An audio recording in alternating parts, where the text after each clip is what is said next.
Hi നമസ്കാരം. എല്ലാവർക്കും എൻ്റെ ഒരു പുതിയ വീഡിയോയിലേക്ക് സ്വാഗതം. രേണുസുതി. ഈ രേണുസുതിയുടെ ഈ വിഷയം ഞാൻ കുറച്ച് ദിവസം വീഡിയോ ചെയ്യാതിരുന്നതാണ്.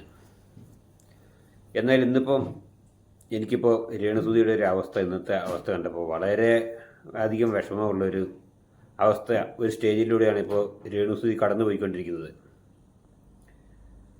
അപ്പോൾ അതുകൊണ്ട് തന്നെ ഞാൻ ഈ വീഡിയോ ചെയ്യാമെന്ന് കരുതി. കാരണം എന്താണെന്ന് വെച്ച് കഴിഞ്ഞാൽ, രേണുസുതിയുടെ ഫസ്റ്റ് കീമോ കഴിഞ്ഞു, ആശുപത്രിയിൽ നിന്ന് വീട്ടിലെത്തി. അപ്പം പോരുന്ന വഴിക്ക് ഇവിടുന്നോ ബാർബർ ഷോപ്പിൽ നിന്ന് ഇവിടുന്നോ രേണുസുതിയുടെ മുടി വെട്ടി. പറ്റ വെട്ടി എന്ന് പറഞ്ഞു കഴിഞ്ഞാൽ നമ്മുടെ ഈ ആണുങ്ങളുടെ മുഖം ഈ മുടി വെട്ടുമെന്നായിരിക്കും പറ്റ വെട്ടി ഇറക്കി. അപ്പോൾ ആ ഒരു അവസ്ഥ രേണുസുതി ബെഡിൽ കിടന്നിട്ട് പറയുന്നതാണ്. അപ്പം എല്ലാവരും എനിക്ക് വേണ്ടി പ്രാർത്ഥിക്കണം. പിന്നെ എന്നെപ്പറ്റി നെഗറ്റീവ് പറയുന്ന ആൾക്കാർ അങ്ങനെ പറഞ്ഞുകൊണ്ടിരിക്കും. ഞാൻ അവരോടൊക്കെ എന്ത് പറയാനാണ്? കാരണം എന്താണെന്ന് വെച്ച് കഴിഞ്ഞാൽ, പുള്ളിക്കാരത്തി ഇപ്പോൾ പറ്റ ക്ഷീണിച്ച് പോയി. അതുപോലെ തന്നെ ദേഹത്തെ ഈ ശരീരത്തൊക്കെ തോല് ഇളകി പോകുന്നുണ്ട് എന്നൊക്കെ പറയുന്നത്. ഈ കീമോയുടെയാണോ ഇനിയിപ്പോൾ ഈ രോഗത്തിൻ്റെ ശക്തി എന്തിൻ്റെ ആണെന്ന് എനിക്കറിയത്തില്ല. എന്തായാലും ഇങ്ങനെയുള്ളവരുടെ അവസ്ഥ കാണുമ്പോൾ ഭയങ്കര ബുദ്ധിമുട്ട് തന്നെയാണ്. നമുക്ക് തന്നെ വിഷമം വരും. രേണുസുതി എന്ന് മാത്രമല്ല, ഈ രോഗം ഉള്ള ആളുകളുടെയൊക്കെ വേദന. ഇപ്പോൾ രേണുസുതിനെക്കാട്ടിലും ഒക്കെ ഒരുപാട് ചെറുപ്പക്കാർക്ക് വരുന്നുണ്ട്, ചെറിയ ചെറിയ കുട്ടികൾക്ക് വരെ വരുന്നുണ്ട്. രേണുസുതിനെ പിന്നെ ആരെങ്കിലുമൊക്കെ സഹായിക്കുന്നതൊക്കെ എങ്ങനെയെങ്കിലുമൊക്കെ. അപ്പോൾ ഒന്ന് തിരിഞ്ഞു നോക്കാൻ പറ്റാത്ത ചില ആളുകളൊക്കെ ഉണ്ട്. അവരുടെയൊക്കെ അവസ്ഥ ഞാനിപ്പോൾ ആലോചിക്കുകയാണ്. എന്തായാലും കണ്ടു കഴിഞ്ഞാൽ വളരെ പരിതാപകരമാണ്. അതുപോലെ തന്നെ രേണുസുതി പറയുന്നത് എന്താണെന്ന് വെച്ച് കഴിഞ്ഞാൽ, ഇവിടുന്ന് എഴുന്നേറ്റ് കഴിഞ്ഞാൽ പഴയ പോലെ തന്നെ ആൽബോ എന്തെങ്കിലുമൊക്കെ പ്രോഗ്രാം ചെയ്യണമെന്നും, അതിൻ്റെ ഇടയിൽ കൂടി തന്നെ ഒരു മിഷനറി ആയിട്ട് പോകണമെന്ന്, അതായത് ഒരു പ്രഘോഷക ഈ ഈശ്വരൻ്റെ കാര്യങ്ങളൊക്കെ, യേശു ആയാലും ആരുടെ കാര്യങ്ങളായാലും ഒക്കെ ഒരു മിഷനറി ആയിട്ട് ഇങ്ങനെ നടക്കുക. അത് വലിയൊരു ആഗ്രഹമാണ് എനിക്ക്. അങ്ങനെയൊക്കെ മുന്നോട്ട് പോയി ജീവിക്കണം, വർക്കൊരു സൈഡിൽ കൂടി പോട്ടെ എന്നൊക്കെയാണ് അവർ പറയുന്നത്. എന്തായാലും നമുക്ക് ആ വീഡിയോ ഒന്ന് കാണാം. എന്നെപ്പോലെ തന്നെ രോഗമുള്ളൊരു പ്രശസ്ത, പേരൊന്നും പറയുന്നില്ല, അവർ ഞാനും തമ്മിൽ സംസാരിക്കാറുണ്ട്. അവർക്ക് അന്ന് എല്ലാവരും ഉണ്ടായിരുന്നു, സൗന്ദര്യവും സമ്പത്തും എല്ലാം ഉള്ളപ്പോൾ അവർക്ക് എല്ലാവരും ഉണ്ടായിരുന്നു. ഇന്ന് അവർക്ക് ആരുമില്ല. അതുപോലെ തന്നെയാണ് എനിക്ക് ആരും ഇല്ലെന്നല്ല പറഞ്ഞത്, ഉള്ളവരുണ്ട്. ഏറ്റവും കൂടുതൽ എൻ്റെ സഹോദരി എന്നെ നോക്കുന്നുണ്ട്. ഇപ്പൊ പിന്നെ അതൊക്കെ കാണുമ്പോഴാണ് കിടക്കണ്ടെന്നുള്ള ചിന്ത വരുന്നത്. കഴിഞ്ഞ ദിവസം മുടി വെട്ടിക്കൊണ്ടിരിക്കുക. ഞാൻ ഉദ്ഘാടനം ചെയ്ത എൻ്റെ സലൂൺ, അവരാണ് ഇവിടെ വന്നത്. ആ പെൺകുട്ടികളുടെ കണ്ണ് നിറയുവാണ്. ഞാനിപ്പോ ഒന്നും ശ്രദ്ധിച്ചില്ല. കൃതപ്പൻ ഇവിടെ വന്നിപ്പോണ്ട്, ബ്യാമയുണ്ട്. ഇതിപ്പം കണ്ണുനീരിനെ ഇങ്ങനെ പിടിച്ചു വെക്കുക. ഞാൻ നോക്കിയപ്പോ ഞാനിപ്പം പറഞ്ഞ അമ്മയ്ക്കൊന്നുമില്ല. അധികം സംസാരിക്കാൻ വരും, ഛർദിക്കുന്നു. അമ്മയ്ക്കൊന്നുമില്ല, അമ്മ തിരിച്ചു വരും. പ്രതപ്പം പറഞ്ഞ പഴയ ഒരു ഫോട്ടോ കാണിച്ചു തന്നെ എനിക്ക്, മുടിയുള്ള ഫോട്ടോ. എൻ്റെ അമ്മ ഇങ്ങനെ വന്നാ മതി. ഈ അമ്മയല്ല, പഴയ അമ്മയായിട്ട് അമ്മ വരണം.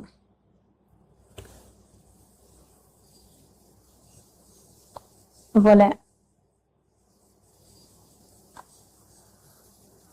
ചേച്ചി കഴിഞ്ഞ ദിവസം എന്റെ മോനത് പറഞ്ഞപ്പോ ചേച്ചിയുടെ മൂത്ത മോള് ചേച്ചി, അതിന് അമ്മയുടെ മോനല്ലല്ലോ, അമ്മയുടെ അനിയത്തിയല്ലേ. അപ്പൊ അവള് പറഞ്ഞു,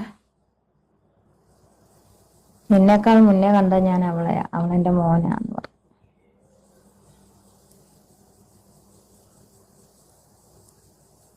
അമ്മയ്ക്ക് ഒട്ടും വയ്യ, ശ്വാസം മുട്ടല. ഒരു രാവെളുപ്പോളം ഉറങ്ങാതിരിക്കും എന്നെ നോക്കി.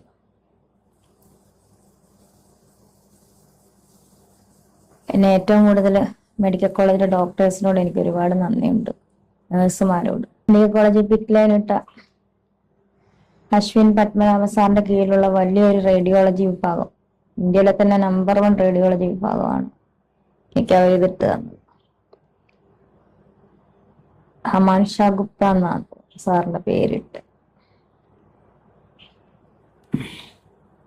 അവരൊക്കെ വലിയ എന്താ പറയാ, വലിയ വലിയ പ്രൊഫസർമാരും അതുപോലെ മെഡിക്കൽ കോളേജ് റേഡിയോളജി വിഭാഗത്തിലെ നമ്പർ 1 ആൾക്കാരാണ്. അവരത്ര ശ്രദ്ധയോടുകൂടി എല്ലാ ഇതോടുകൂടിയാണ് രോഗികളെ പരിചരിക്കുന്നത്. അതുപോലെ നമുക്കും അങ്ങനെ തന്നെയാണ് ചെയ്തത്. പിന്നെ എൻ്റെ കീമോ ചെയ്യുന്ന ഡോക്ടറിന്റെ പേര് ഞാൻ ചോദിക്കാതെ പറയുന്നില്ല, മാമ. അതുപോലെ സർജറി സാറിന്റെ പേര് നമ്മൾ ചോദിക്കാതെ പറയത്തില്ല, മോശമാണ്. അവരൊക്കെയും എന്നെ ഒരുപാട്, എന്നല്ല രോഗികളെല്ലാം ഹെൽപ്പ് ചെയ്യുന്നുണ്ട്. പക്ഷെ എനിക്ക് അങ്ങനെയാണ് തോന്നുന്നത്, അവരൊക്കെ ദൈവമാണ് ഇപ്പൊ അവരാണ് എൻ്റെ ദൈവം.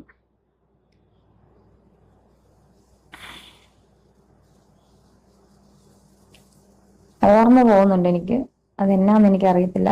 ഈ ഒരു സൈഡ് മരച്ചിരിക്കുവാണ് തലയുടെ.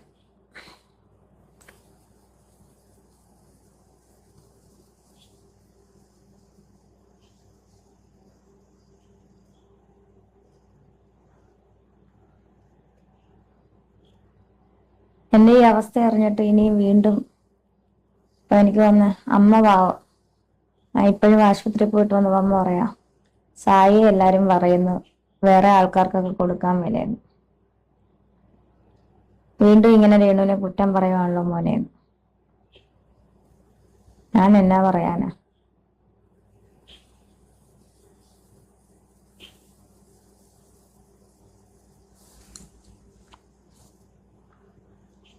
എനിക്ക് പഴയ പോലെ എഴുന്നേൽക്കണം.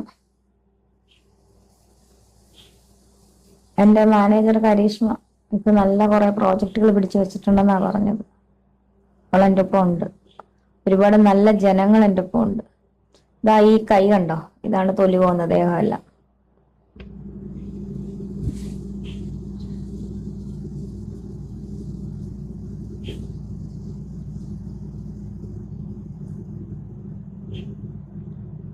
അതുപോലെ തന്നെ എൻ്റെ ആഗ്രഹം, ഇവിടെ എഴുന്നേറ്റ് കഴിഞ്ഞ അനേക സ്ഥലങ്ങളിൽ ദൈവത്തിന്റെ സാക്ഷിയാവാൻ, ചുരുക്കി പറഞ്ഞ ഒരു മിഷണറി അല്ലെങ്കിൽ സുവിശേഷകയായിട്ട് പോകാനാണ് ആഗ്രഹം. ഇവിടുന്ന് ദൈവം എഴുന്നേൽപ്പിച്ചു കഴിഞ്ഞ, ഈ രോഗമുക്തി നേടിക്കഴിഞ്ഞ എൻ്റെ വർക്ക് എനിക്ക് കിട്ടുന്ന. കണ്ടല്ലോ, അവർ സംസാരിക്കുന്നത് കേട്ടതല്ലേ. വളരെ ദയനീയമായ ഒരവസ്ഥയിലാണ് ഇപ്പോൾ അവർ കടന്നു പോകുന്നത്. ഇപ്പം കിടപ്പനൊക്കെ അവിടെ ഉണ്ടെന്ന് പറയുന്നു, വീട്ടിലാണെന്ന് പറയുന്നു. അപ്പോൾ എന്താണെന്ന് വെച്ച് കഴിഞ്ഞാൽ ഇനിയെങ്കിലും രേണു കുറേയൊക്കെ ഒരു എന്താ പറയുക, ഇപ്പം രേണുവിൻ്റെ സ്റ്റേജ് രേണുവിന് അറിയാമല്ലോ. അപ്പോൾ അതിനൊക്കെ മനസ്സിലാക്കി ഒരുവിധം പക്വതയോടെ ഒന്ന് ജീവിക്കാനായിട്ട് നോക്കുക. കാരണം എന്താണെന്ന് വെച്ച് കഴിഞ്ഞാൽ ആൾക്കാരെ കൊണ്ട് പറയിപ്പിക്കാതിരിക്കാനും, പിന്നെ കിച്ചു വന്ന് നോക്കിയില്ല എന്നൊക്കെ പറഞ്ഞ് ഏത് നേരവും നമ്മൾ ലൈവിൽ യൂട്യൂബിൽ നിന്ന് അങ്ങനെ ഇട്ട് പറയരുത്. അതാ കുട്ടിക്ക് തന്നെ ഒരു ബുദ്ധിമുട്ടാണ്. അപ്പോൾ രേണു എത്ര വേഗം സുഖം പ്രാപിക്കാനായിട്ട് ഞങ്ങളൊക്കെ പ്രാർത്ഥിക്കുകയാണ്. കാരണം എന്താണെന്ന് വെച്ചാൽ രേണുവിൻ്റെ അവസ്ഥ ആർക്കും വരാതിരിക്കട്ടെ. കാരണം വെച്ചാൽ വന്നവനറിയാം ഇതിൻ്റെ ബുദ്ധിമുട്ട് എന്താണെന്ന് അറിയാം. ഇപ്പം നമ്മുടെ ഒരു നിസ്സാര ഒരു പനി വന്നു കഴിഞ്ഞാൽ തന്നെ നമുക്ക് നമ്മുടെ ഉള്ള ആരോഗ്യം തന്നെ പോവുകയാണ്. ഇപ്പം രേണുവിനെ സംബന്ധിച്ച് രേണു തന്നെ പറയുന്നുണ്ട്, രേണു ഛർദ്ദിച്ചെന്നോ, അതുപോലെ തന്നെ സംസാരിക്കുമ്പം രേണുവിന് ഛർദ്ദിക്കാൻ വരുവാണെന്നോ ഒക്കെ പറയുന്നുണ്ട്. അതുപോലെ ഉറക്കം, നിദ്രാഭാരം, ഉറക്കക്ഷീണം നല്ലതും ഉണ്ട്. അതുപോലെ തന്നെ കീമോ എന്ന് പറയുമ്പം അത്രയും പവറുള്ള ഒരു റേഡിയേഷൻ ചികിത്സയാണ്. അപ്പോൾ അത് ഇപ്പോൾ രേണുവിൻ്റെ ആരോഗ്യസ്ഥിതി വെച്ച് നോക്കിക്കഴിഞ്ഞാൽ ആരോഗ്യം താങ്ങാനുള്ളൊരു കപ്പാസിറ്റി രേണുവിനില്ല. അപ്പോൾ ഇപ്പോൾ രേണു നല്ലൊരു വിശ്രമം എടുക്കുകയാണ് ശരിക്കും വേണ്ടിയത്. അപ്പോൾ അതുകൊണ്ട് തന്നെ കഴിഞ്ഞ കാര്യങ്ങളൊക്കെ എങ്ങനെയെങ്കിലും ആയിക്കോട്ടെ, ഇനിയെങ്കിലും രേണു ഈ പായെന്ന് എണീക്കുന്നവരെ വളരെ സൗമ്യമായിട്ടൊക്കെ ഇടപെട്ട് എല്ലാവരും രേണുവിനെ കാണാനായിട്ട് വരുന്നുണ്ടെന്ന് പറയുന്നു. അങ്ങനെ തന്നെ ആയിരിക്കട്ടെ. പിന്നെ സീക്രട്ട് ഏജൻറ്റ് വന്നവിടെ സായി കൃഷ്ണ വന്നിട്ട് എന്തൊക്കെ രേണുവിന് ചെറിയതല്ല പൈസ, ഒരു മര്യാദ കാശ് തന്നെന്ന് പറയുന്നു. അതൊക്കെ നല്ല കാര്യമാണ്. അതൊക്കെ അവരുടെ ഒരു മനസ്ഥിതിയാണ്, മനസാക്ഷിയാണ്. കാരണം അതൊക്കെ നമുക്ക് ഏറെ ഇഷ്ടപ്പെട്ട ഒരു കാര്യമാണ്. അപ്പോൾ രേണുവിൻ്റെ ഇപ്പോഴത്തെ അവസ്ഥയ്ക്ക് വേണ്ടി ഞങ്ങളെല്ലാവരും പ്രാർത്ഥിക്കുക, ആ അവസ്ഥയിൽ നിന്ന് മാറിക്കിട്ടി പഴയതുപോലെ ആകാൻ. ഋതപ്പൻ പറയുന്നുണ്ട് അമ്മ പഴയ പോലെ തന്നെ വരണം, പഴയ അമ്മയായിട്ട് വരണമെന്ന് ഋതപ്പൻ തന്നെ പറയുന്നുണ്ടല്ലോ. അപ്പം രേണു വിഷമിക്കാതിരിക്കുക. വിഷമം നമ്മളെ ഒന്നും കൂടി ക്ഷീണിക്കുകയുള്ളൂ, നമ്മുടെ കൂടെ നമ്മളെ ഒന്നും കൂടി രോഗിയാക്കത്തുള്ളൂ. വിഷമം, ടെൻഷൻ ഇത് വന്നു കഴിഞ്ഞാൽ നമ്മുടെ ഉള്ള രോഗം ഒന്നും കൂടി കൂടത്തേ ഉള്ളൂ. അപ്പോൾ നമ്മൾ കഴിയുന്നതും ഭക്ഷണമൊക്കെ കഴിച്ച് നല്ല ഇതായിട്ടിരിക്കുക. നിങ്ങൾക്ക് ഭക്ഷണം പൊതുവെ നിങ്ങൾ കഴിക്കുന്ന കാര്യത്തിൽ വളരെ മോശമാണെന്നാണ് പറയുന്നത്. ഭക്ഷണം നിങ്ങൾ പൊതുവെ കഴിക്കുന്നില്ല, കാരണം നിങ്ങളുടെ ആരോഗ്യം കണ്ടറിയാം. അപ്പോൾ അതുകൊണ്ട് തന്നെ നിങ്ങൾ ഇനിയെങ്കിലുമൊക്കെ ആ കാര്യങ്ങളൊക്കെ ഒന്ന് ശ്രദ്ധിച്ച് ഡോക്ടർ തരുന്ന മരുന്നുകളൊക്കെ ക്രമമായിട്ട് കഴിച്ച് നിങ്ങൾ സുഖം പ്രാപിക്കും 100%. പക്ഷേ നിങ്ങൾ ടെൻഷനൊക്കെ നിങ്ങൾ ഒഴിവാക്കുക. നിങ്ങൾക്ക് നിങ്ങളുടെ വർക്കുകൾ തന്നെ കിട്ടും. ഇപ്പോൾ നിങ്ങളുടെ മാനേജർ തന്നെ എന്തൊക്കെയോ ആൽബത്തിൻ്റെയോ അതുപോലെ തന്നെ എന്തൊക്കെയോ സീരിയലിൻ്റെയൊക്കെ വർക്ക് എവിടെ നിന്നൊക്കെ ശരിയാക്കി കൊണ്ടിരുന്നുണ്ടെന്നോ ഒക്കെ നിങ്ങൾ തന്നെ പറഞ്ഞു. അപ്പോൾ അതൊക്കെ നിനക്ക് കിട്ടുന്നതാണ്. നീ ടെൻഷൻ അടിക്കാതിരിക്കുക, നീ സുഖം പ്രാപിക്കും. ശരിയെന്ന് നിർത്തുന്നു. Okay, by.